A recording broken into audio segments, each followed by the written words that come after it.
예, 성경 말씀 요한계시록 5장, 요한계시록 20장 1절에서 15절까지의 말씀입니다. 요한계시록 20장 1절에서 15절.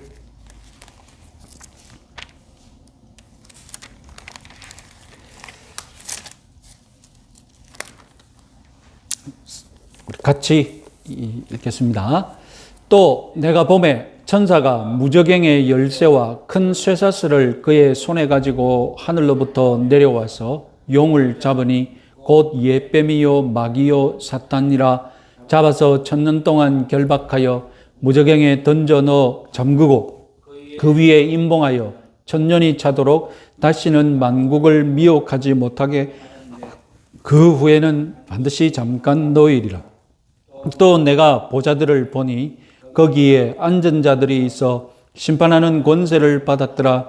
또 내가 보니 예수를 증언함과 하나님의 말씀 때문에 목배임을 당한 자들의 영혼들과 또 짐승과 그의 우상에게 경배하지 아니하고 그들의 이마와 손에 그의 표를 받지 아니한 자들이 살아서 그리스도와 더불어 1000년 동안 왕노릇하니 그 나머지 죽은 자들은 그 1000년의 차기까지 살지 못하더라. 이는 첫째 부활이라. 이 첫째 부활에 참여하는 자들은 복이 있고 거룩하도다. 둘째 사망이 그들을 다스리는 권세가 없고 도리어 그들이 하나님과 그리스도의 제사장이 되어 1000년 동안 그리스도와 더불어 왕노릇하리라. 1000년이 참에 사탄이 그 옥에서 놓여 나와서 땅의 사방 백성 곧 곡과 마곡을 미혹하고 모아 싸움을 붙이리니 그 수가 바다의 모래 같으리라. 그들이 지면에 널리 퍼져 성도들의 진과 사랑하는 성을 두루매 하늘에서 불이 내려와 그들을 태워버리고 또 그들을 미혹하는 마귀와 불과 유황못에 던져지니 거기는 그 짐승과 거짓 선지자도 있어 세세토록 밤낮 괴로움을 받으리라. 또 내가 크고 흰 보좌와 그 위에 앉으신 이를 보니 땅과 하늘이 그 앞에 피하여 간데 없더라. 또 내가 보니 죽은 자들이 큰 자나 작은 자나 그 보좌 앞에 서 있는데 책들이 펴 있고 또 다른 책이 펴졌으니 곧 생명책이라. 죽은 자들이 자기 행위를 따라 책들에 기록된 대로 심판을 받으니 바다가 그 가운데서 죽은 자들을 내주고 또 사망과 음부도 그 가운데서 죽은 자들을 내주매 각 사람이 자기의 행위대로 심판을 받고 사망과 음부도 불못에 던져지니 이것은 둘째 사망 곧 불못이라. 누구든지 생명책에 기록되지 못한 자는 불못에 던져지더라. 아멘. 자, 오늘 지난 시간에 이어서 우리는 요한계시록 20장 해석을 보고 있습니다. 이 각기 다른 이 천년 왕국설을 주장하는 근본적인 이유는 다름 아니라 이 요한계시록 20장을 각각 다르게 해석하기 때문입니다.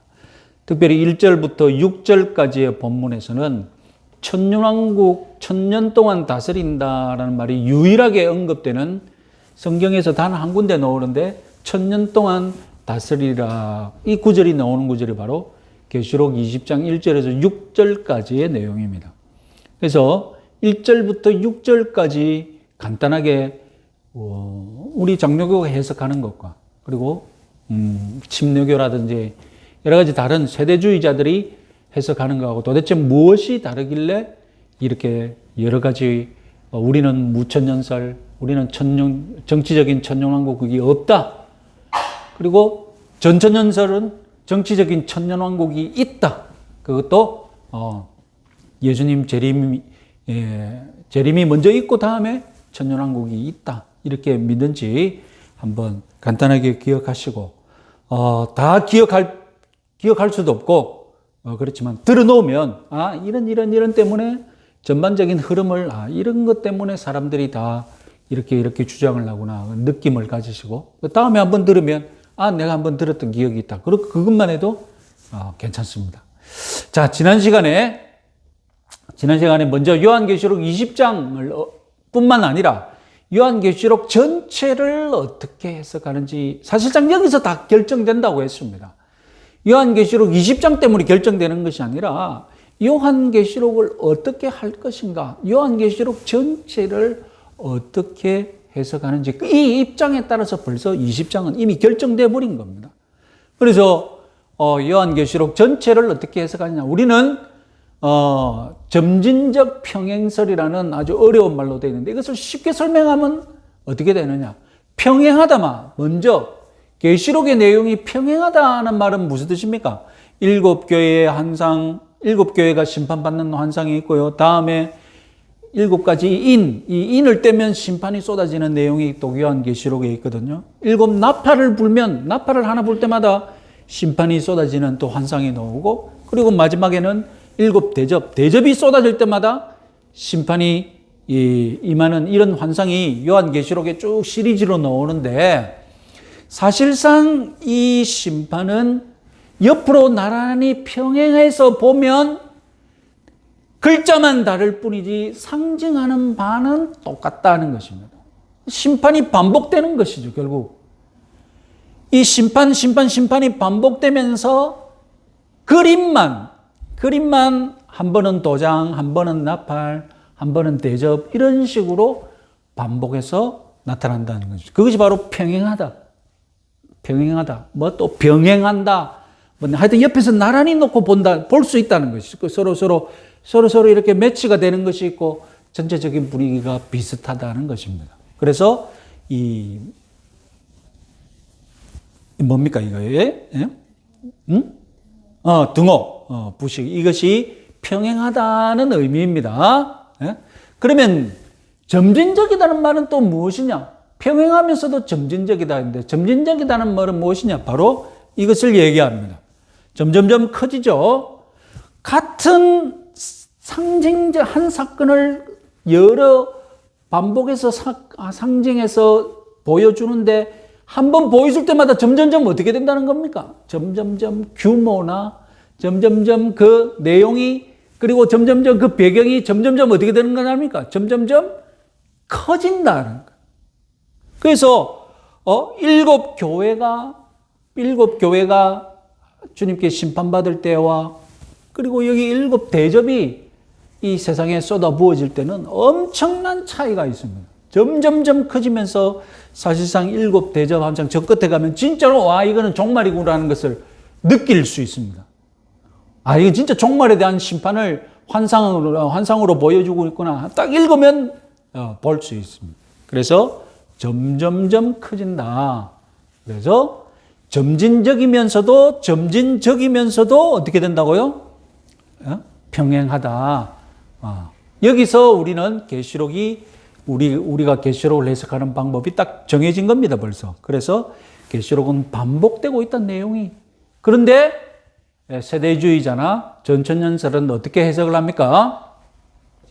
역사적 시간순이고 연대기적이다. 그래서 이것이 읽고 나면 다음에 1년이 지나든 하루가 지나든 다음 사건으로 일곱 인이 일어나고, 일곱 인이 다음에 하루가 지나든 1년이 지나든 다음 시간순으로 일곱 나팔이 같지가 않다는 겁니다. 상징적으로 같지가 않고 계속해서 시간순으로 일어나야 한다는 것입니다. 이렇게 보는 것이죠. 여기서 벌써 이제 차이가 납니다. 그러면 20장은 어떻게 되느냐? 20장 다음 봅시다. 20장은 어떻게 해석하느냐? 우리는 20장을 어떻게 해석합니까? 저 맨가에 보시면 17장부터 19장까지 한 단락이 끝났습니다. 우리 맨가에 보시면 빨간색으로. 그 다음에 20장은 19장 다음에 연대기가 아닙니다. 시간순이 아닙니다. 다시 반복되는 거예요. 20장, 21장, 22장은 이 세 장으로 앞에까지 보여줬던 계시록의 모든 환상들을 다시 한번 총정리하는 환상이 다시 시작된다는 거죠. 반복하고 있으니까. 그래서 시간순으로 19장 다음에 20장 연대기가 아니다. 다시 반복되는 것이다. 그리고 계시록 20장 오늘 읽은 1절부터 6절까지 천년 동안 다스린다. 이 본문은 지상적이고 정치적인 천년왕국이 아니라 교회 시대, 오늘날 저와 여러분들이 살고 있는 이 교회 시대를 상징적으로 말하는 것이다 라고 이렇게 해석을 하고요. 그리고 오늘 읽은 마지막 본문 계시록 20장에서 11절에서 15절 흰 보좌 앞에서 심판받는다는 말이 나오는데 이 심판이야말로 신자 불신자 모두가 다 앞에 나아가서 심판받는 마지막 최후의 심판입니다. 그러면 전천열설과 세대주의자들은 어떻게 해석하느냐? 19장 본문을 보시면 어린 양의 혼인잔치가 있습니다. 그래서 어린 양의 혼인잔치에 참석하려면 신자들만 먼저 부활해야 한다는 것이고 첫 번째 부활이 이미 일어난 거예요. 예수님은 공중까지만 재림하셨고 그래서 그들을 데리고 어린 양의 혼인잔치에 지금 참여해 있습니다.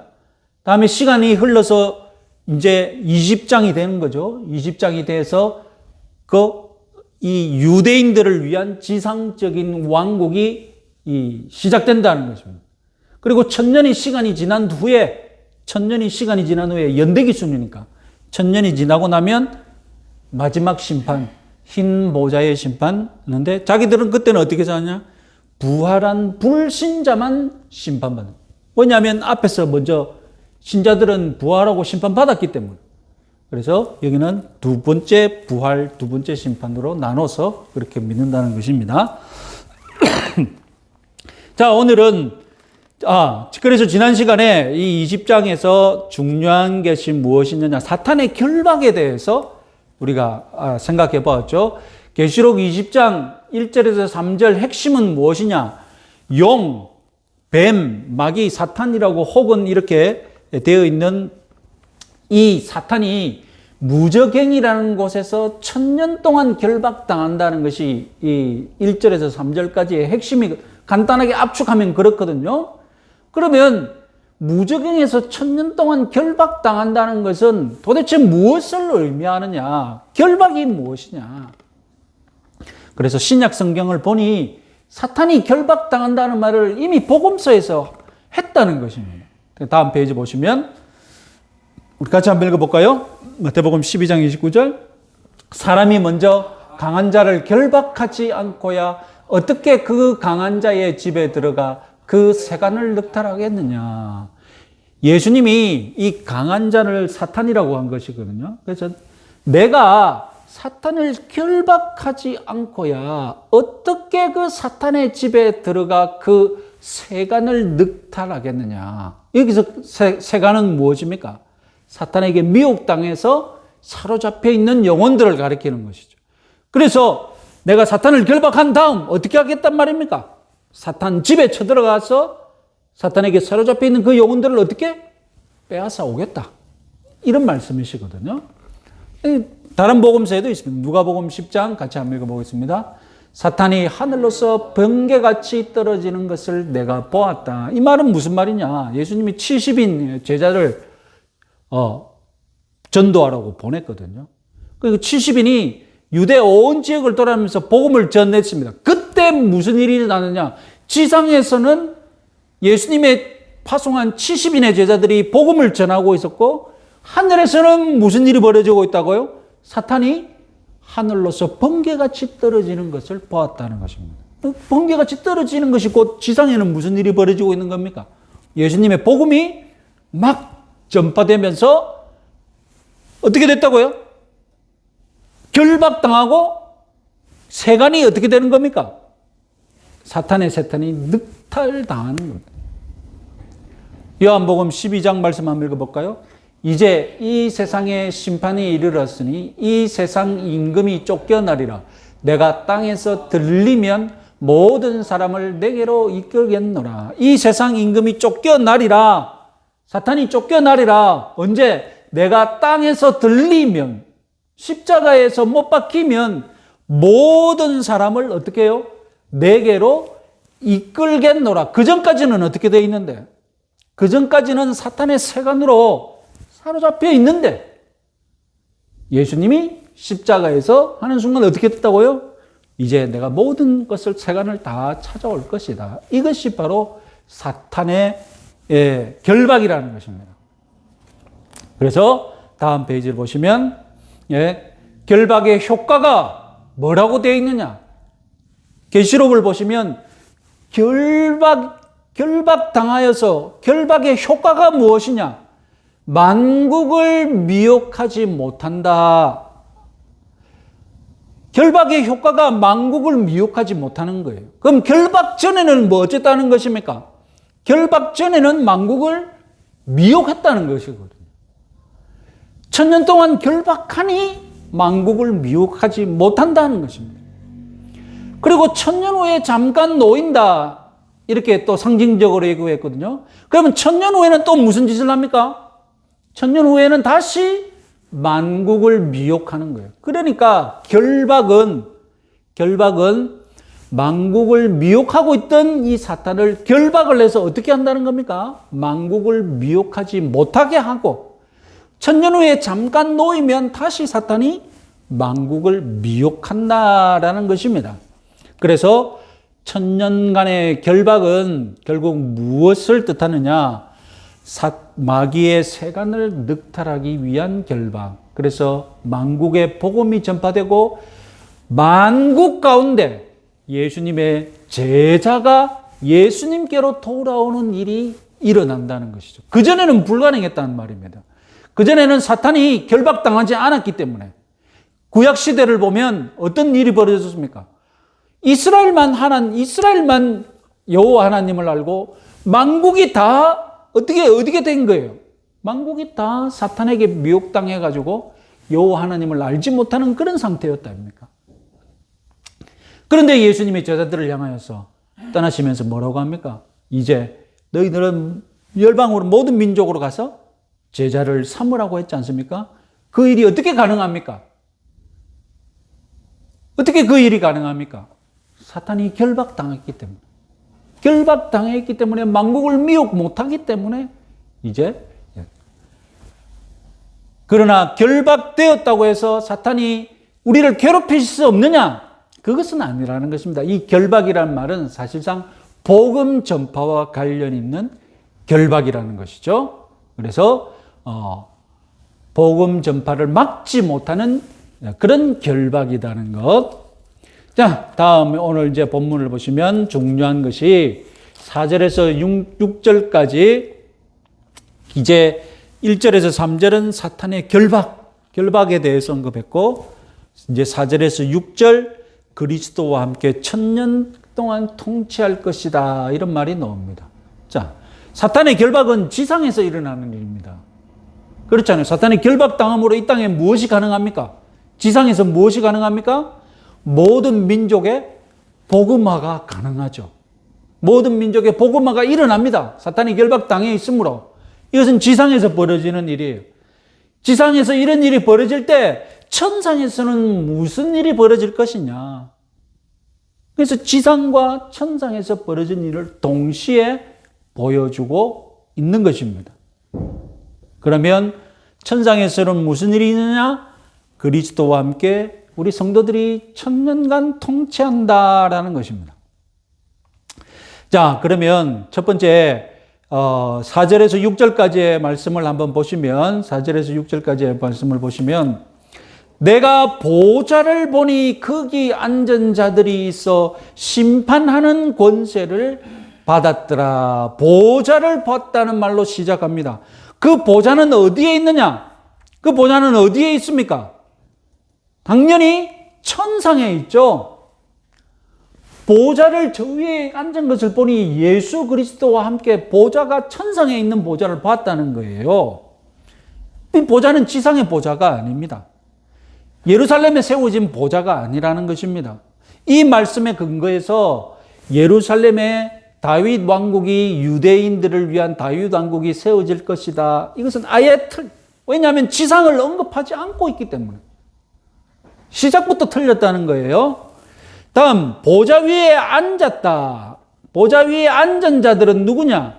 다름 아니라 성도들과 특별히 이 성도들과 함께 특별히 주목하고자 하는 사람들은 목배임을 받은 순교자들이 이 보좌에 앉아 있다는 것입니다.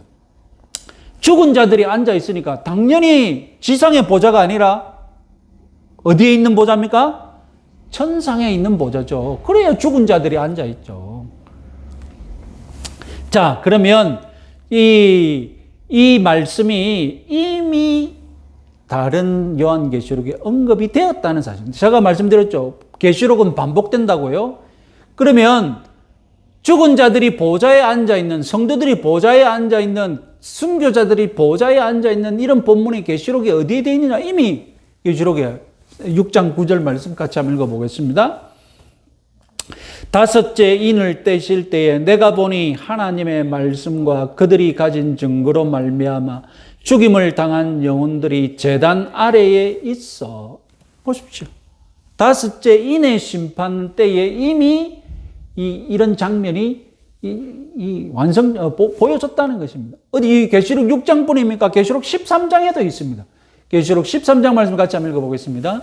그가 권세를 받아 그 짐승의 우상에게 생기를 주어 그 짐승의 우상으로 말하게 하고 또 짐승의 우상에게 경배하지 아니하는 자는 몇이든지 다 죽이게 하더라. 이렇게 계시록은 내용이 반복되고 있다는 것. 그래서 20장의 내용도 6장과 13장에서 이미 보여줬던 내용이라는 것입니다. 자, 그러면 가장 핵심이 되는 가장 중요한 단어인데요. 그들이 살아서 그리스도와 더불어 1000년 동안 왕노릇하리라. 이 가장 핵심적인, 가장 치열한 논쟁을 벌이고 있는 이 구절입니다. 무엇이 문제겠습니까? 살아서라고 했는데 산다, 살아있다는 말이 무슨 뜻이냐? 살아서 1000년 동안 왕노릇한다고 안 하느냐? 우리는 어떻게 했었냐? 우리 장로교와 우리 무천연설은 살아서 더불어 천년한다. 이것을 어떻게 해석하느냐? 이건 다름 아니라 성도의 중간 상태라는 것입니다. 우리 지난 시간 배웠죠? 종말론 제1편이 무엇이었습니까? 종말론 첫 번째 시간에 우리가 뭘 배웠습니까? 성도의 죽음과 죽은 이후 부활 전까지 성도는 어떻게 이 죽음을 보내게 되는가, 죽음을 맞이하는가, 그것에 대해서 말씀드렸잖아요. 그래서 우리 성도들이 죽으면 영혼도 죽어버립니까? 영혼은 잠잔 것처럼 꼼짝도 안 하고 가만히 있습니까? 아닙니다. 우리 성경이 가르치는 성도가 죽은 즉시 어떤 일이 벌어지느냐.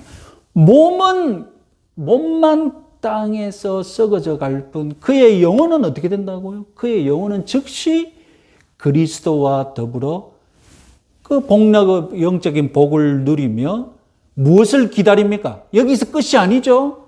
몸의 부활을 기다린다고 하지 않습니까? 그리스도와 더불어 같이 있는 상태에서 몸의 부활을 기다린다고 했거든요. 이것이 성도의 중간 상태입니다. 자, 그래서 빌립보서 1장 2, 3절 같이 한번 읽어보겠습니다. 내가 그 둘 사이, 둘은 무엇이냐?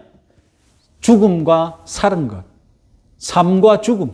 내가 그 둘 사이에 끼었으니 차라리 세상을 떠나서 그리스도와 함께 있는 것이 훨씬 더 좋은 일이라 그렇게 하고 싶으나.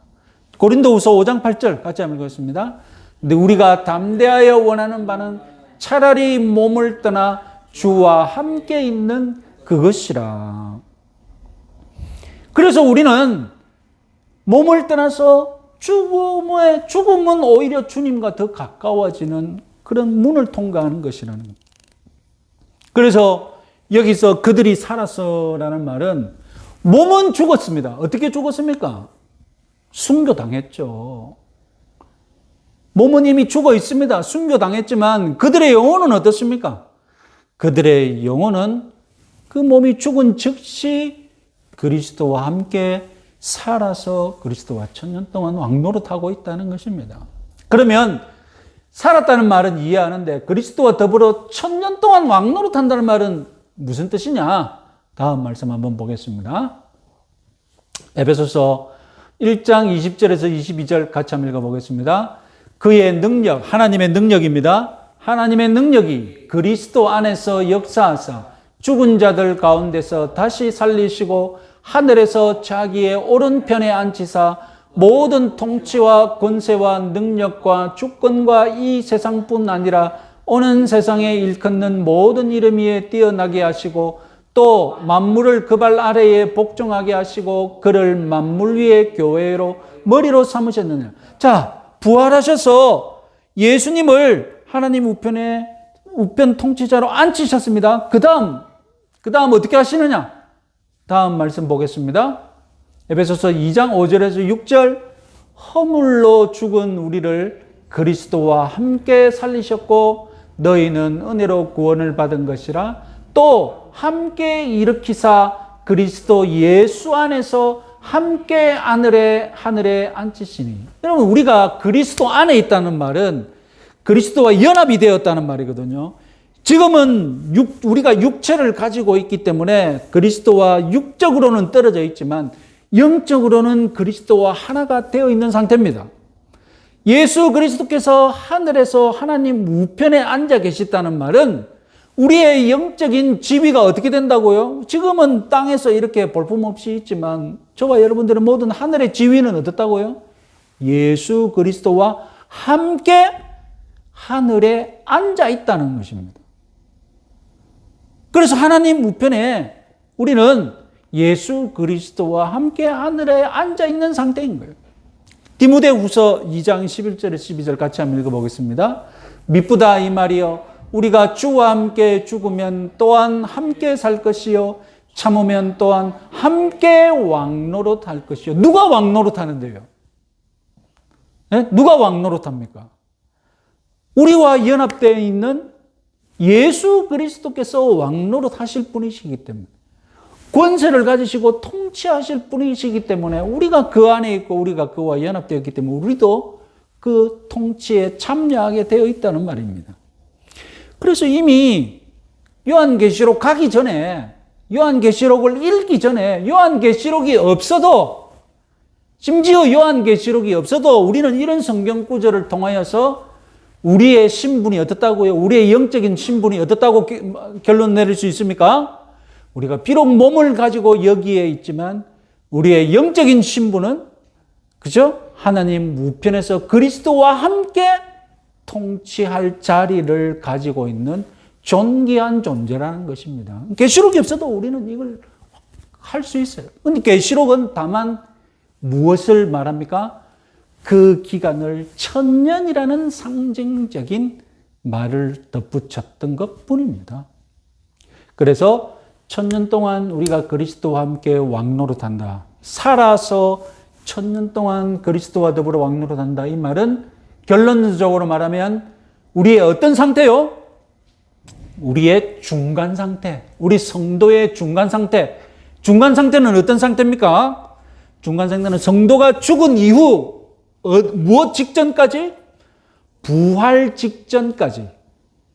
성도들이 죽은 다음에 부활 직전까지 우리는 그것을 무엇이라고 부릅니까? 성도의 중간 상태. 성도의 중간 상태는 어떻다고요? 몸은 썩어져 가지만 예수 그리스도를 믿은 우리 영혼은 예수 그리스도와 연합되어 있기 때문에 예수 그리스도와 하나가 되어 있기 때문에 그리스도께서 부활하여서 하나님이 하나님 우편 보좌에 앉으셔서 너는 내 공동 통치자다. 내가 너에게 최후 심판을 맡길 테니 너는 이 세상을 심판하라고 이제 예수님이 재림하시면 그리스도의 심판대를 여실 것인데 그 그리스도의 심판대에 우리 성도들이 나아가면 어떻게 됩니까? 우리 성도들은 그 믿음의 덕분으로 오히려 예수 그리스도와 함께 심판할 공동 통치자가 된다는 것입니다. 이것을 믿으시기 바랍니다. 자, 그러면 이제 거의 중요한 건 다 했습니다. 이제 하나 남았는데요. 자, 그러면 전천년설은 어떻게 이해를 하느냐? 전천년설, 세대주의자들과 전천년설은 이 성경 구절을 어떻게 이해하느냐? 아까 말씀드렸듯이 우리는 보좌의 위치가 어디에 있다고 했습니까? 천상에 있다고 했습니다. 그런데 세대주의자들과 전천년설은 지상의 예루살렘에 있는 보좌라고 합니다. 다윗의 왕자가 복권되어서 다윗의 통치가 복권되어서 유대인들을 위한 다윗 왕조가 새롭게 세워졌다는 거죠. 그 지상 예루살렘에 그 왕조가 세워진다는 거예요. 보좌에 앉은 자는 누구냐? 그 통치에 참여할 자는 누구냐? 다름 아니라 회심한 유대인들. 그래서 지상에서는 회심한 유대인들이 천년왕국을 벌리고 있고, 천상에서는 무슨 일이 벌어지느냐? 아까 19장에 무엇이 있다고 했습니까? 19장에 어린 양의 혼인잔치가 있다고 했지 않습니까? 그러면 우리 믿는 성도들은 어떻게 되느냐? 유대인들은 밑에서 천년 동안 다스리며, 우리 예수 그리스도를 믿는 저와 여러분들은 세대주의자들이 말하기를 뭐라고 하느냐? 이미 천상에서 어린 양의 혼인잔치를 즐기고 있다는 거예요. 별개. 우리는 천상에서 혼인잔치 누리고 있고, 지상에서는 뭐죠? 지상에서는 유대인들이 천년왕국을 누리고 있다. 그러니까 심판할 일 생기면, 예수님이 재판할 일 생기면 어떻게 하겠습니까? 지상에 재판할 일이 생겼어요. 그럼 어떻게 되겠습니까? 우리가 출장 가야 돼, 지상으로. 왜냐하면 우리도 예수님과 어떤 사람이기 때문에, 예? 우리도 공동 통치자이기 때문에, 우리도 같이 심판 가야 되거든요. 그래서 출장 심판을 간다는 거예요. 이 땅에서 무슨 일이 심판을 벌어지면, 우리 혼인잔치 하다가, 자, 심판 출장 갑시다 하면, 갔다가 다시, 심판 다 끝나면 이제 어떻게 돼요? 지상에 있으면 안 돼요. 왜요? 지상에는 무엇이 있어야 되기 때문에? 유대인들이 천년 동안 다스려야 되기 때문에 우리는 다시 천상으로 올라가야 돼. 천상에서 우리는 어린 양 혼인잔치를 즐기는 사람들이지, 지상의 통치는 참여하면 안 되는 사람이에요. 그래서 그렇게 믿고요. 그러면 이제 첫째 부활, 둘째 사망, 이제 이것을 이해할 텐데요. 우리는 영적 부활이라고 하는데, 자기들은 뭐라고 하느냐? 1차 재림, 아까 말씀드렸듯이 천년왕국 전에 휴거를 위해 예수님이 재림하시는데 땅까지는 안 오죠. 땅까지는 안 오고 어디까지 온다고요? 공중까지만 와서 이 믿는 저와 여러분들, 오늘날의 교회를 휴거시키는 그때의 제 부활이었는데, 그것이 첫째 부활이라는 것입니다. 그럼 둘째 부활은 뭐겠습니까?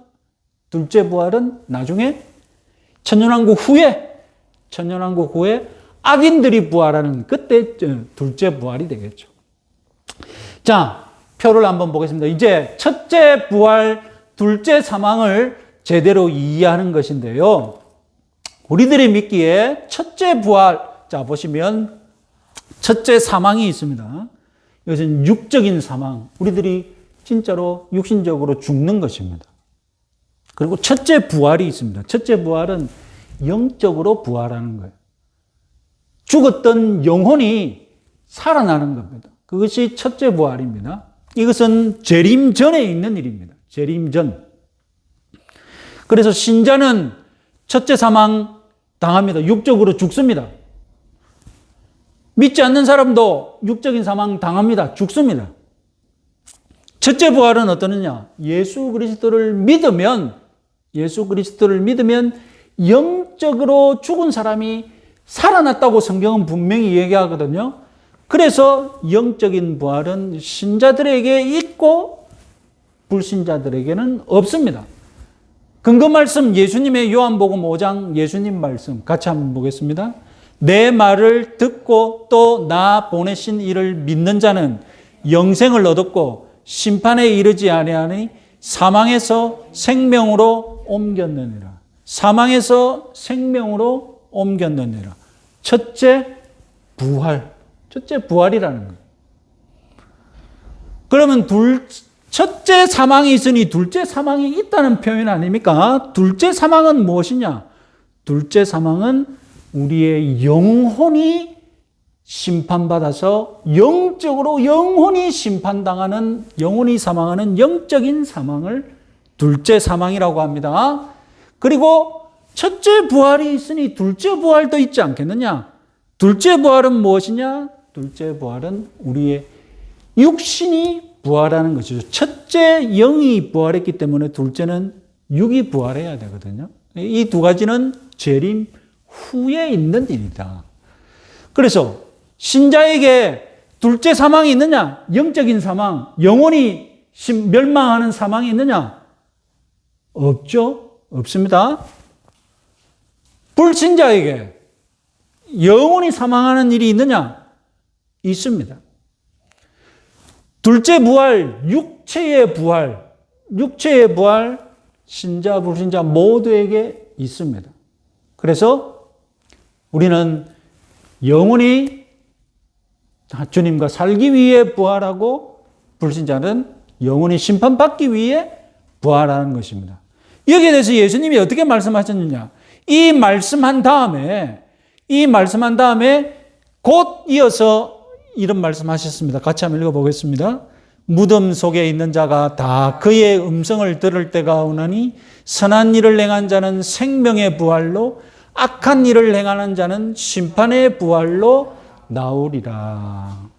예수님이 5장에서 첫째, 둘째, 첫째 이 모든 말씀을 제대로 해석할 수 있도록 가르쳐 주셨습니다.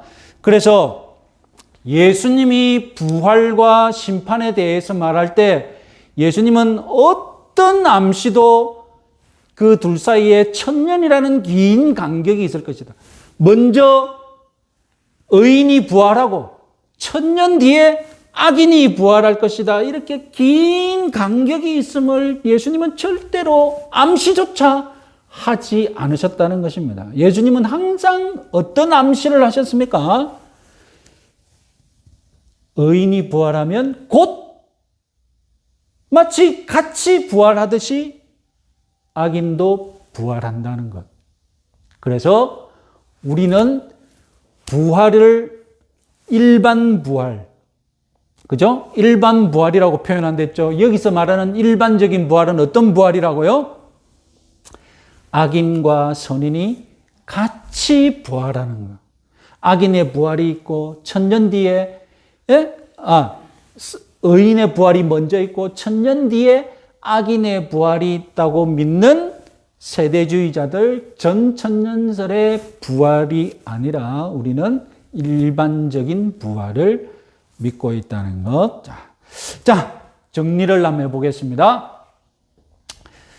자, 정리를 해보면 1000년의 긴 기간 동안 죽은 신자들은 제사장으로서 그리스도와 더불어 왕으로서 그리스도와 함께 통치할 것을 묘사하는데, 이 1000년의 그리스도와의 통치는 지상에 어떤 그런 1000년 동안의 왕국이 세워질 것을 말씀하는 것이 아니라, 그죠? 아니라 우리 성도들이 언제 우리 성도들이 죽은 이후에 중간 상태, 우리 성도들이 죽어서 그리스도와 함께 재림 전까지 영적으로 통치할 것을 말하는 것입니다. 그래서 우리는 둘째 사망을 당하지 않을 것입니다. 계시록 21장 4절 같이 한번 읽어보겠습니다. 모든 눈물을 그 눈에 닦아주시니 다시는 사망이 없고 애통하는 것이나 곡하는 것이나 아픈 것이 다시 있지 아니하리니 처음 것들이 다 지나갔습니다.